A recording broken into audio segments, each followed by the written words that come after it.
Hey everybody, welcome back to another diecast review. Today we are actually going to be doing a little tutorial for those of you out there that have been curious on the new next-gen cars. How do you, and well, that's pretty much it, how do you swap the ARC and the Elite? So we're going to do a quick little run through here, and we're going to talk about all of it, and I'm going to change over the chassis right in front of your very eyes. Currently folding up a couple of cloths, those are for later. Okay, so step one, we're going to take a look at these two cars. Number one, this is the Elite. How can you tell it's an Elite? Well, you really can't from the bottom, but you can because that opens. Metal chassis, a little bit heavier. Underneath, really, you have to take this plastic cover off before you can tell, but you can actually tell by where the screws are mounted.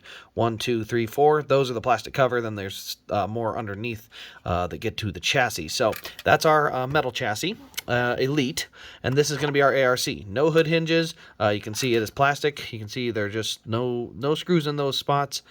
This one is the whole base all together in one unit. So, but other than that, you really can't tell just from looking at it from the outside. So that's the thing is, if you swap your chassis, you're doing it for you, not really for the shelf, because at the end of the day, they literally look exactly the same from the outside. So, like I said, the only thing you're changing, maybe some hood hinges, and that's about it. So, anyway, that's what we're looking at. This is the Elite, this is the ARC.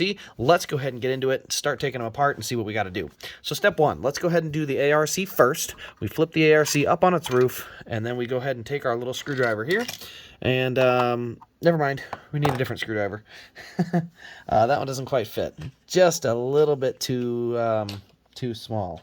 So, we're going to grab a different screwdriver. This one actually fits perfectly. Perfect. So then we go in here, we take this one loose. There's 2 screws here in the back. And this is, where's the other one? There it is. There's number 2. Perfect. Number 3. Oh, we spin it across there, so spin it around. We want to go right here. Right here. Sorry guys, trying to make sure you guys are able to see. Right here. And the last one is right in here. There we go. Alright, I think that should be loose enough that they're all ready to come out. I hope so. Yeah, they are. And just like that, that's it, guys. I literally just took it out. It's that simple. So, if you're ever wondering, like, oh gosh, this looks really hard, I don't know how I'm going to do it, I just did it, and it took me less than a minute, okay? So, not too bad. All right, so that's, this is our ARC body. We're going to leave that off to the side. Soon you're going to find out that they're exactly the same, or just about. All right, so that's the ARC. Now, let's go ahead and slide this direction. And then we're going to go ahead and flip our Elite up on its lid. And this one takes a little bit longer because you're actually taking off 2 separate parts. Part 1 is going to be the plastic cover here. There we go, right like that. And you'll see we'll take 1 screw there. These actually sometimes come out, sometimes they don't. I just like to make sure I don't lose screws. That's all I'm trying to do here. 2, 3...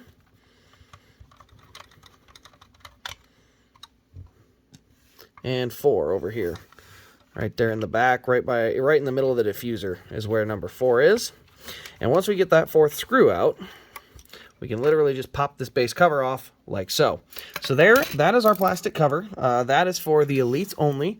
So I'm going to take these 4 screws and I'm actually going to put them back on the cover just so I don't lose them. That's all it's about. I mean, at the end of the day, I'm just trying to stay organized because in case you haven't noticed, these screws are very, very small. And if you've ever lost one, you'll understand how much of a pain in the butt it can be to find them. Okay, so now that we're done with that, the second step is going to be the chassis. So this is the metal chassis. You can see the suspension pieces and all that in here, but we still got to get this out if we want to put it in the other car. So the first thing I'm going to do is I'm going to get these 2 loose right here. Oh, man, I had to use a lot of torque to get on that one. Tried to roll all the way over on me. There we go. All right, so these, we're going to start in the middle. It doesn't matter which order you do them in. The screws can be loosened up in any order you choose. There's really no rhyme or reason to which ones have to go in which directions. I have yet to see any of them that create major problems by going like one first over the others. I do find it a little easier to do one, like do them in this order because I can get my hand kind of on the car to steady it. Because when it's upside down, it can be a little bit of a pain. But to be fair, I'm also trying to do this in front of a camera. So that kind of creates more trouble, actually, because I'm essentially trying to make sure that it doesn't, that you guys can see it, which actually you know, just takes a little extra effort. So if I was doing this without a camera, it wouldn't be quite as hard, to be completely honest. Okay, so we're going to do these front two here, just like this. And we're going to do this one right here. And there we go. That should be all of them. And 1, 2, 3. Do I have any of them holding in? Nope. Just like that. Pops right out. And there you go, guys. I have literally just taken off the chassis for each of them. Now let's go ahead, trying to get a better view, back it up a little bit maybe so you guys can see it.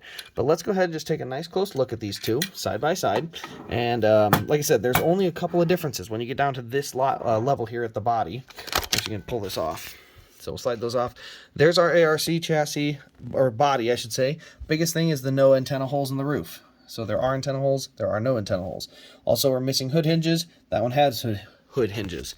Now, I'm going to slap it right back in the tripod here because we're going to go ahead and fix that hood hinge problem right now before we get anything else put in here. So, you see right here in the back of the car, we have this plastic guard. This is on the ARC. You see 4 screws and this piece of plastic that goes across the back. Now, the next thing I'm going to do is show you the Elite. There are no plastic guards. You can see the 4 screws, but this time they're on a hood hinge. And you can see it lets it open and close, and that's kind of how that works. So I'm going to set this one off to the side for the moment, and we're going to go ahead and take this plastic piece out. And when I do this, it's actually going to cause the, oh, that screwdriver is too big. The screwdriver is too big. I must find a smaller one. Let's use this one right here. That'll do it. So we're going to take this screwdriver right here. Is that one small enough? No, it's not. Interesting. Very interesting. I thought that was going to be small enough. Very interesting. Really? I don't have one that's small enough? I'm kind of surprised. Yeah, I guess not. Alright, so I got to get a little different screwdriver than I had thought. I do have another set of screwdrivers here, luckily. I am always prepared, which is a good thing to have. Alright, let's use this screwdriver. How about that? There we go. So a little different size. I think I may have actually broken one of those screwdrivers a while back, so that might be why it's not working. But I'm going to take out all 4 of these screws. Oh, there you could hear it drop. I actually just dropped it onto the window, so it's sitting on the rear window currently. And then I need to do these 2 screws on this side as well. And these are very small screws, so don't be afraid to go try and find a computer screwdriver or something like that. Like, you definitely don't want to hurt the screws by trying to use too big a screw tip and stripping them out. You want to make sure you get the right size so that it comes off nicely, because otherwise you could actually cause some legitimate damage to your car. And we all know we don't want to damage cars. You know, that's not what we're here for. Alright, so I believe we should be all loose here. See here. I think this actually might be glued this time around. So what I'm going to do, just to get a nice little poke loose on here, I'm going to grab a screwdriver here. I want to hold the car kind of like this, and then you see like that, just a nice quick jab, and the thing pops right out. And it's probably not a heavy amount of glue. As you can tell, just looking at it right here, tiny little dab of glue might have been the only thing holding this on. It wasn't much. But there you see, our deck lid is off. Now I'm going to go in from the back side and poke the plastic piece out. And that is what it looks like from underneath. Oh, I actually make sure I still have screws in here. That should be... How many screws am I missing? 1, 2, 3, 4. Okay, that's all 4 of them. So we'll set that off to the side here. It'll be over here. We'll be fine. So, now you can see I've taken that plastic piece out. And that's what our rear end looks like currently. Next thing we're going to do, we're going to go ahead and take our number 5, flip it over, and we're going to go ahead and do the same exact thing, taking out 4 screws that are in the back, in the trunk area.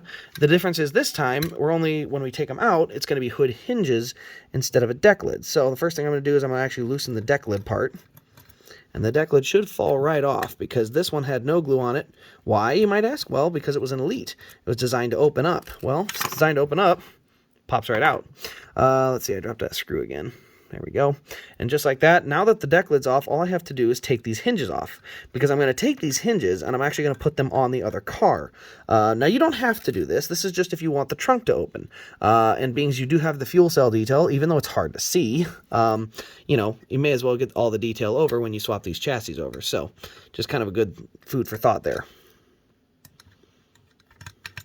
And just like that, 1, 2, 3, the hinge comes out. And I dropped the screw again. Man, these things just keep on wanting to ride. Where'd he go? There it is. It's up along the windshield. All right, there we go. Now you can see this one looks exactly the same. I'm going to set my screwdriver down. I'm going to show you quick. And now the screwdriver, or the two chassis in the rear, God darn it. Trying to show you guys stuff, but it's having trouble. So there you can see in the rear, looks like that. The rear of this one, just like that. So they look exactly the same, basically all over. I mean, the hood looks the same, the trunk looks the same, the roof flaps look the same. The only thing different right now is the hood or the antenna holes, and there's nothing I can do about that. So now that that's where I'm at, we're going to go ahead and install our new hood hinges. I should say, not hood hinges, our trunk hinges onto the former ARC car here. Let's see, I want the arrows to point upstream, just like that. So I'm going to grab another screw here quick.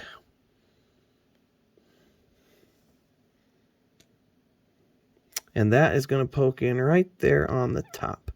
Okay, so the way you want it to go, as you can kind of see how it's going here, is you almost want it to angle away from the back window. And the reason I say angle away is just the way the hood hinge is built, you could easily get it mixed around and you could put it in the wrong way.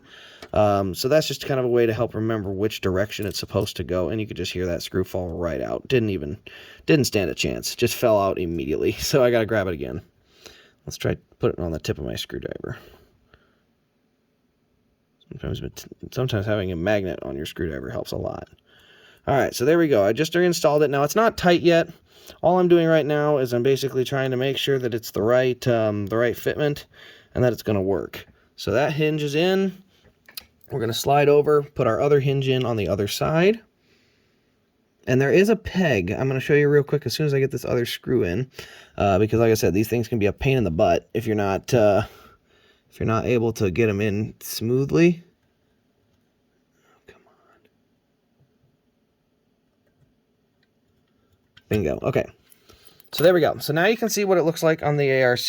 You can see the hood hinges kind of pointing down towards the back of the car. That's the way it should look when you get them installed. Now, the biggest thing I will say, if you put your deck lid on and you notice it's loose, you got to snug this hood hinge or this trunk hinge up. That trunk hinge can be kind of a problem when it doesn't want to singe nice and tight to the hinges here. So when you're trying to tighten it up and you're trying and you're like, man, it's staying loose. What's going on? It's probably just that these screws maybe a slightly out of line. There can be a ton of little issues that can just like that. I just literally dropped another screw. They are just being a pain for me today. Come on, get on there. Oh yeah, this one ain't gonna stick. Yep, there, you can hear it again. I just dropped it for like the 4th time. I've dropped like 7 screws today. My goodness. I am a klutz right now. Come on. That screw. Let's try and see if that one will go on. And then their deck lid just fell off. I am klutzy today. I dropped it again. My goodness, guys. I can't do anything right now. I'm trying to record this thing really late at night. And apparently I lost all coordination. Weird. All right, there we go. Now it started threading, so at least it's in. Now I want to go get that other screw while I'm at it. That one rolled up into the windshield area, I want to say. Where did that? Nope, right there. Right in the rear window. Okay, so now I'm grabbing that screw, and we're going to put that in on the other hinge. There we go.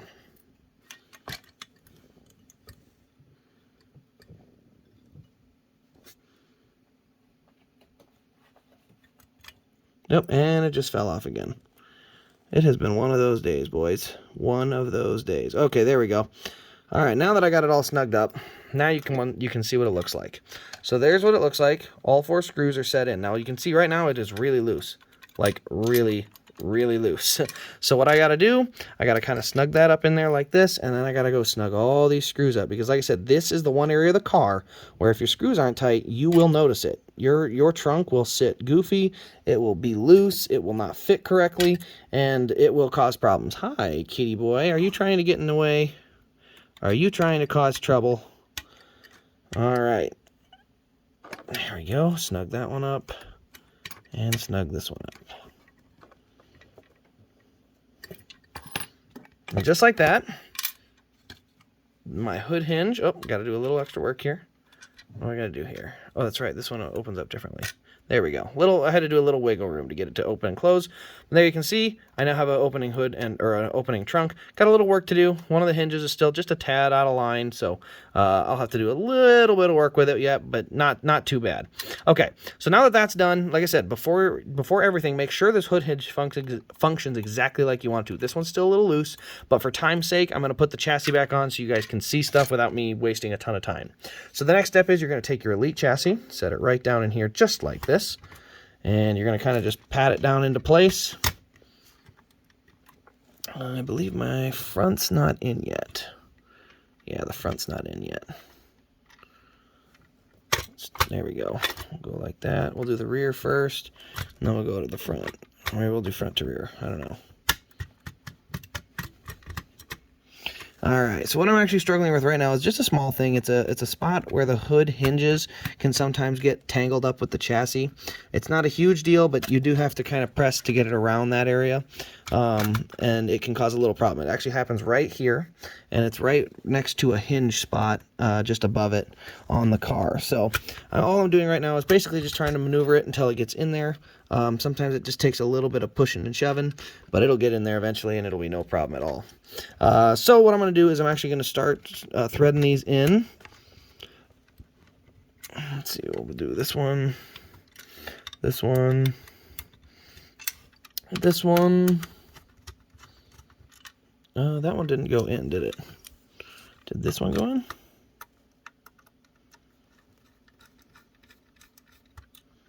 And this one here. Alright, now this is still not quite in correctly. There we go. So you can see I was able to get it lined up. Go ahead and put a little more pressure on it, and then you could hear it snap right down into place. It's new. I haven't done a ton of these, so I'm still working to see why it has those little hang-ups. They're usually not a huge deal, but they can be kind of a troublesome little thing at times. So definitely just a thing to watch out for. Just the biggest thing is always remember, you shouldn't have to put a ton of pressure on it. You saw how much pressure I had on it. It wasn't a lot. I definitely wasn't going to, bend any metal or break anything. I wasn't using a crowbar or any type of angle or anything that could cause trouble like that. So just remember kind of how hard you should generally be pushing on stuff, and you won't break much. That's the biggest thing to avoid, is just make sure you're not going to push too hard and break something. So anyway, now that's done, we're going to go ahead and slide our new plastic, I shouldn't say new, our old plastic cover right on top of where it's supposed to go, and we're going to go ahead and put these screws in, and we'll have an all completed metal chassis built from an ARC body. And the only reason you would really want to do this is if you say the ARC was the only car made. The Elites are stupid hard to find or super expensive. There are some cars out there that are like that, where the Elite is just way more expensive than the ARC. Nobody really knows why. But if you're a person like me that doesn't really care if your DIN numbers are totally correct, or every little detail is perfect, then this is a great solution. I was originally going to do this for an Elliott Kansas car, but they got way too valuable before I could get a second one for my desk at work. But just like that, guys, this is what it should look like. Now, you'll notice this one has black rims on it. It doesn't actually have the right color rims. That is something you can also change. But on this one, it's kind of cool. It's a black rimmed Elliott car, because the other one has almost like a silver rim to it. You can kind of see what the color of the rims are on that one, more of a gray. So I do find that kind of cool, that you can actually have that here where it's got the difference between the two, between the black rims and stuff. But that is possible to switch. Obviously, you would use the guards and stuff on the number 5 to put the stuff back together if you wanted to build that as an ARC. This one's going to get swapped back, so I'm not going to do all that right now today. But anyway, guys, that'll pretty much wrap up how you do your ARC and Elite chassis swap. Let me know your thoughts in the comments below. Any questions, post them below for me. You can check out these cars at rasdiecast.com. But other than that, guys, thank you all for watching. I hope you have enjoyed, and we will see you in the next diecast review.